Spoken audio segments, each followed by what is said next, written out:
Student Leaders Blog. NYMF Student Leaders Blog. The blog where leaders log about the festival shows. Hi there, my name is Matthew Alvin Brown. And I'm Tom Stewart. I'm the book writer of Rainbow Around the Sun. I wrote music and lyrics for Rainbow Around the Sun. You're also acting in the production, are you not? I'm acting in the production, I am, of the play. Rainbow is it combines a rock band performance with musical theater. So the band is on stage, Matt plays guitar and sings, and is also playing a part. And all the band members play parts too. So playing around with how much of it is a rock concert and how much of it is a musical, and trying to find the balance. I mean, there's some really great rock and roll moments right now, and then there's some really traditional theatrical moments. So it's finding the balance of how that all works together. I mean, which was Matt's original concept, was really wanted to do basically like a progressive rock concert with a story. So I think that we're on our way to doing that. And what is the story? What's it about? It's about a guy who has lost his father and is dealing with that loss, and in doing so kind of reverts to this fantasy rock and roll persona, like this figure he'd like to be. The construct is that it's like a radio retrospective of his career. So he's being interviewed by this old-time DJ called the Sundog, and the Sundog interviews Zachary Blasto about his career and his life. And so through the interviews we find out about his life, we hear his music, and he tells his story. Yeah. It's really kind of about, at its core, it's really about finding yourself through loss. You know, losing everything to sort of figure out who you are, and picking yourself up. You know, we all go through really rough times in our lives, and it's just a sort of a snapshot of this character's, you know, down and then eventual rising from the ashes, kind of. Does that work? Absolutely, I like that. It was really good. It started off in 2006. I wrote this solo album that kind of told a story, but not really. It's more of a concept album, you know, along the lines of Sgt. Pepper's or you know, The Wall or something. But I wrote it, and then I had Nathan Seiler, who was our musical director, who's also in the play. He produced it, and then my band got together and we recorded it. And it was an album. That's all I wanted to do, was make an album. And then some filmmaker friends of mine said, let's make a movie. And I said, well, okay. So we made a film that we world premiered at South by Southwest, and we kind of went all over the nation with the film version. And then we heard about NYMF, and we're like, well, I guess let's do it and play. And then we brought Tom on board, and he wrote the book, and here we are. Music, that's our show. Yeah. Now, Rachel, right? Yes. What are you having for dinner tonight? You know, my inspiration mainly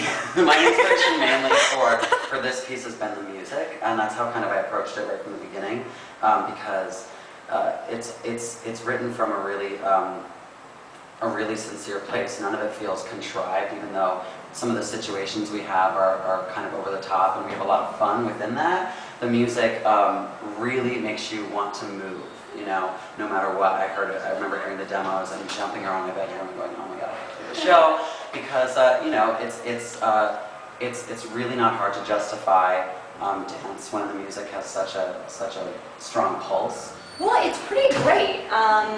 You know, I've been a part of a lot of shows where, you know, you're sort of working and shaping things in the rehearsal process, and I love that. I mean, it is like such a joy for any actor, I think, to be able to do a part that sort of is, you know, especially when the creators say to you, like, if you have any ideas or suggestions, it's like, great, I have some ideas. But, you know what I mean? Not like needed ideas, but it's just so great to feel like you have that, you know, that you can sort of explore and have fun, and, you know, there isn't sort of like a cookie cutter way that the part has been done that you sort of feel like you have to fall into. So it's been wonderful. I mean, I really love being the part of a creative process in something like this. My writing partner, Randy Blair, who co-wrote the book with me and the lyrics, and who's also the star of Backhand, this was a project of his that he had been wanting to do forever in college, and we wrote a show last summer that was at the Fringe, Paris Hilton Saves the Universe,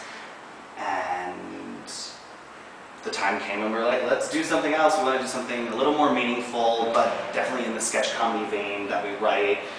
And it just seemed like the perfect time to do Fat Cam. So we hooked up with Matt Berger, who we went to NYU with, and he is in an indie rock band called The Hay, and has literally no musical theater references at all.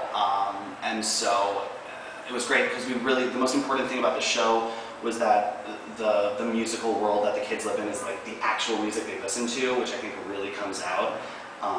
And then we built in the comedy, and our music supervisor, Jason DeBoard, works on Shrek on Broadway, and he orchestrated and arranged Matt's music, and they're like the same brain. And he used to do like rock stuff, so it's literally, it's not like it's like Broadway sounding, it's like open and big, but like stays true to the musical vibe. The main character, Robert, you know, it's a love story. He goes to camp, he doesn't want to be there. He you know, falls in love with this girl, and there's some deception that goes on with his friends, and they find him out, and that comes to a head. And there's these counselors that obviously present a lot of adversity for him, and you know, he doesn't want to change. They want him to change, and a lot of crazy things ensue. But at the end of the day, the show's really about coming to terms with who you are and being happy with yourself first. You know, it's like, oh yeah, it's a show about a fat camp, but it's not, you know, and so there's all these other elements that play into it, and you know, between the choreography and the music and the writing of the piece, sort of all these different themes emerge, you know, of like, you know, the heartbreak of adolescence. You know. Come see Fat Camp!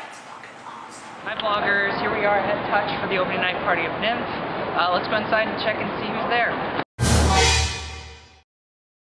Okay, we're here with some of the cast of My Scary Girl. The show actually went up in Korea for a while.